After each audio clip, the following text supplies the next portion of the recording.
It's just been under a month since the disappointing 2022-23 season for the Toronto Raptors came to a bitter end, all thanks to a child. A literal child. And as our players said 1-2-3 Cancun a lot earlier than we all expected, Masai Ujiri now enters the offseason where he not only has to make a lot of key free agency decisions, but he also has to go out and search for this franchise's new head coach. This truly problematic and disappointing season ultimately led to the firing of head coach Nick Nurse, and it was reported that Ime Udoka would have been a likely candidate to replace him. However, the Houston Rockets made short work of that, snatching Udoka up just days after Nurse was let go.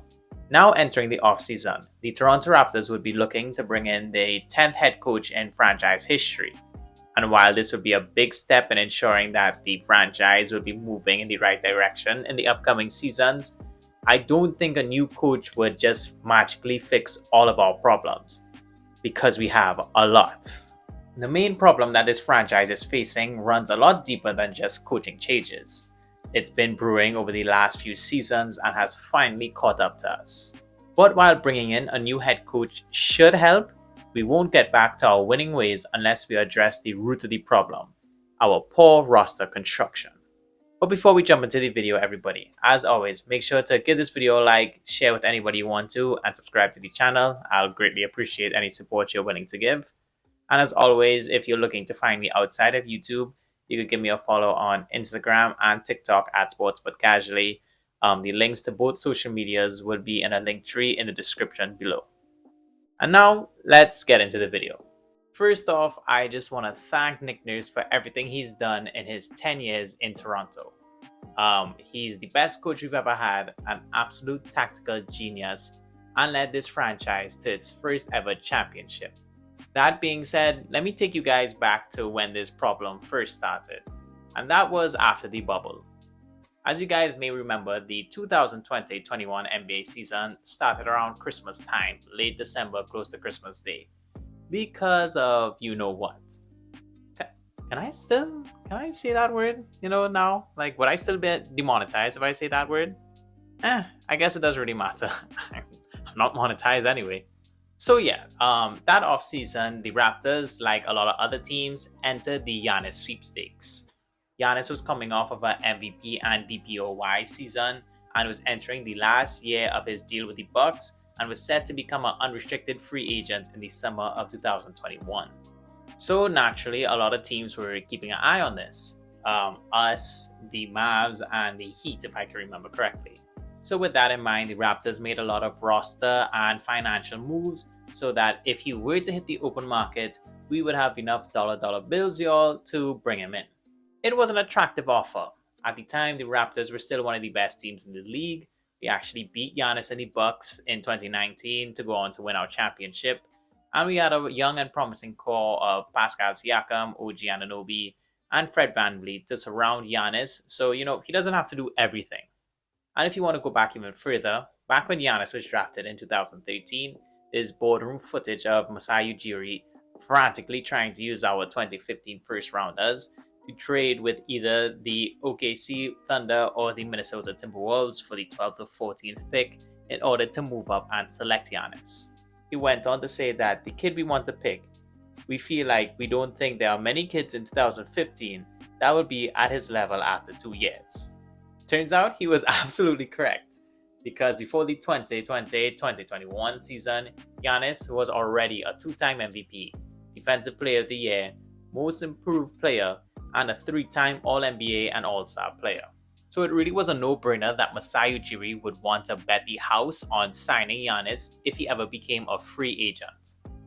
However, that if never turned into a when, because on December 15th, 2020, just days before the NBA season started, the Bucks would announce that they have resigned Giannis to a 5-year, $228 million contract. I actually remember the news breaking because I think it was one of the first videos I ever made on my channel. I think it might be like the second one actually. I haven't gone back to watch it. I don't think it's that good, but yeah, it was one of the first few videos I made. So, fun fact. So now with Giannis no longer on the table, This means all the moves that the Raptors made in order to have cap space in order to sign him were completely useless, which really set us up for failure in 2020. Yeah, I know we played in Tampa, but still.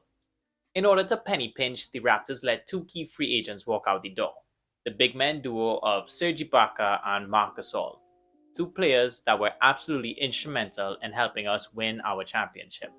So, in order to fill out the roster in the most cost effective way possible, the Raptors signed guys like Aaron Baines, Alex Len, DeAndre Bembry, and Yuta Watanabe. Baines was absolutely atrocious. Len was cut after 13 games. DeAndre Bembry was let go after the season ended, and Yuta Watanabe showed a lot of promise with us, but unfortunately never got a real chance to crack the rotation. And after that, since we were so far behind the 8 ball, that means we kept swinging and striking out whenever it came to filling out our bench with free agents. In 2021, we brought in guys like Precious Achiuwa, Justin Champagnie, Delano Banton, David Johnson, Isaac Bonga, Goran Dragic, Sfima. You know what? Hold on. Before I continue, fuck Goran Dragic and Sfima Hailuk. And out of those 7 guys, 4 of them wouldn't even be on the roster after this season. And Champagnie was cut in the middle of the 2022 season, so let's just go ahead and make that 5 of them. But that was fine because the Raptors had a bounce back season. They made the playoffs. We had Fred as an all-star, Pascal as an all-NBA player, and Scotty Barnes won the Rookie of the Year award. However, our issues, our true lack of a center, our lack of rim protection, just the overall lack of shot creation ability and overall shooting on this team, those problems never went away. They were just masked by winning because, winning makes everything a lot better. It's like when you're smelling bad and you spray yourself with cologne. I mean, you still smell bad. It's just harder for people to notice. In the last offseason, the main guys we brought in were Juancho Hernangomez, Otto Porter Jr., Ron Harper Jr., and Jeff Doughton Jr. I just noticed how many juniors we brought in. That is pretty crazy. But anyway, of those 4 guys, Juancho was cut mid-season. Otto Porter only played 8 games and did pretty well, but missed the rest of the season due to injury.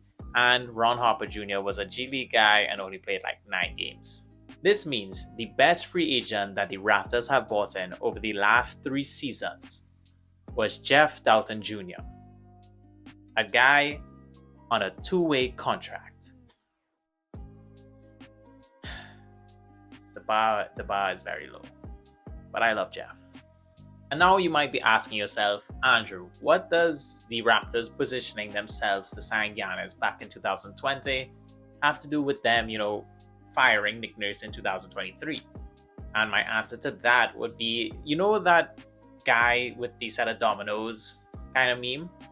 Yeah, think of Giannis as that first domino. You see, Nick Nurse's job at the end of the day was to win as many games as he could, because all Masai Ujiri does is win, win, win, no matter what.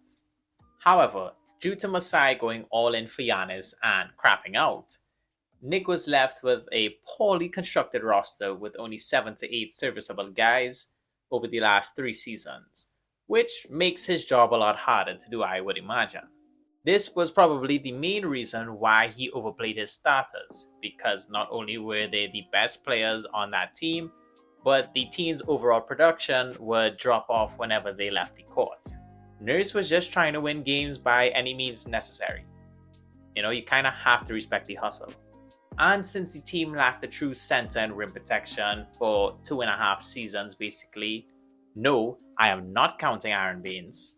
And also due to the fact that we were one of the worst 3-point shooting teams over those last 3 seasons, it was very hard for Nick Nurse to make chicken salad out of chicken you know what. But please, don't get me wrong, I'm not trying to pick sides or blame this all on Masai and say, this is all his fault. Because it's not.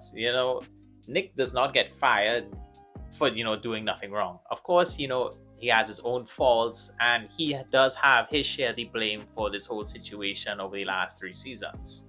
After all, it does take 2 hands to clap. Nick does have his flaws, he does have his faults, I mean, he's human. Of course, everybody would. Off the top of my head, he did really fail to make any or want to make adjustments to his game plans, and his offensive structure there was no structure. It was either points in transition, points off turnovers, or it just dissolved to like ISO ball, which more or less ended up with like a contested mid-ranger or with a bad three-point shot. But in my opinion, he did have two major flaws, which were big reasons why he got the boot in the first place. His first major flaw is that, his coaching group, which consisted of 9 assistants and 4 player development coaches, lacked any cohesion due to Nick mismanaging them. Think about it for 1 minute. If you're beefing with your own staff, dog, not communicating effectively with them, these are the people that, are there to help you win as many games as possible, which is the number one, I assume the most important thing for your job as head coach, and to help develop the players to get them better to once again win as many games as possible. If you're not communicating with them and beefing with them, ask yourself, what kind of message did that send to the players? His second major flaw was that he had little to no faith in, the young players or any other player that was not in the starting 5. We've seen he's had criminally short leashes on guys like Malachi Flynn, Delano Banton, Yuta Watanabe, and even Thad Young. Like, I understand those guys aren't like the cream of the crop, they aren't like best players around, but they're on your roster, and you can't go from not playing a guy 15 games and then randomly give him like, yeah, here's 12 to 20 minutes. He's out of rhythm. Hasn't been playing for a while. He's not in his regular rhythm. He's kind of probably still a rusty. He plays bad. And then you're like, I gave you a shot and you played bad. Fuck it. DMPs for the rest of the season. You can't do that. Like, okay, I get it. You're trying to win as many games as possible, but he needed to have more of an urgency to help the young talent develop properly. Look, I get it. The team that he won the championship with and had that great run in the 1920 season is very, very different from the team that, he's had over the last 3 seasons. Really no fault of his own. Poor roster construction, as I talked about. But the thing is, he failed to adapt to the type of team that he had. As we all know, a couple of years ago, the Raptors had a lot of young guys coming off the bench who were given real chances to develop their game and hopefully become solid contributors to the rotation. Now, we have a bunch of guys on the bench who probably wouldn't even get put into the game, even if the Raptors were down by 90 points. Because Nick Nurse would rather play Pascal Siakam 48 minutes in a blowout loss than give a guy like Malachi 5 minutes.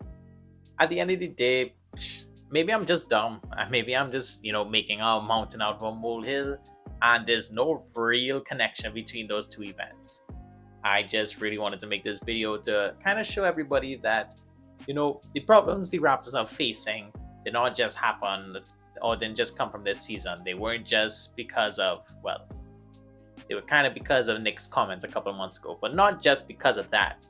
The problems that the Toronto Raptors are currently facing, they've been stewing over, the course of 3 seasons, and it's only now bubbled over. The Toronto Raptors are now left with no head coach, more than likely a complete coaching staff overhaul, no first round pick next season, and potentially, a couple of seasons after that, and with 3 key free agents entering this offseason. So it's safe to say that there's no easy way or clear path for us to escape the mediocrity that we currently find ourselves in and re-enter the upper echelon of Eastern Conference teams once again.